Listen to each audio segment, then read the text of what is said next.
Asansol Durgapur police কমিশনারেটের আওতাধীন বারাবণী থানা উদ্যোগে একটি স্বেচ্ছায় রক্তদান শিবির অনুষ্ঠিত হয় দোমোহানি বাজারের একটি বেসরকারি প্রেক্ষাগৃহে।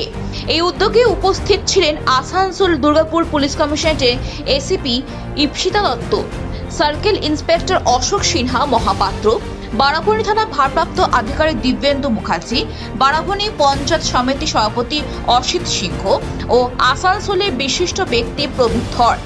রক্ত সংগ্রহ বিভাগে একাধিক আধিকারিক এবং বারাবণী ব্লকের বিভিন্ন গ্রাম পঞ্চায়েতের প্রধান ও উপপ্রধানরা অনুষ্ঠানে অংশগ্রহণ করেন। প্রায় 100 জন রক্তদাতা স্বেচ্ছায় রক্তদান করেন এবং এই উদ্যোগকে সাফল্যমণ্ডিত করেন। বলা হলো যে গরমকালে কিন্তু ব্লাড অনেকটাই কমে যায় বিভিন্ন ব্লাড ব্যাংকে, তো আমাদের কিন্তু রক্তের দরকার হয়। তো আমাদের মাননীয় মুখ্যমন্ত্রী এই উদ্যোগ নিয়েছেন এবং আমাদের সিপি স্যারের নির্দেশে আমরা আজকে বিভিন্ন থানা লেভেল থেকেই এটা করছি 1 মাস ধরে। তো আজকে বারাবণী থানা এই ব্লাড ডোনেশন ক্যাম্প আয়োজন করেছে। আমি ধন্যবাদ জানাতে চাই প্রবীর ধর, ওনাকে আমি অনেকদিন ধরেই চিনি।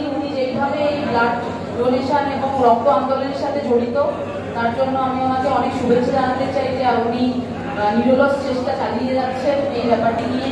তো অনেক হাততালি প্রবীর ধর ওনার জন্য।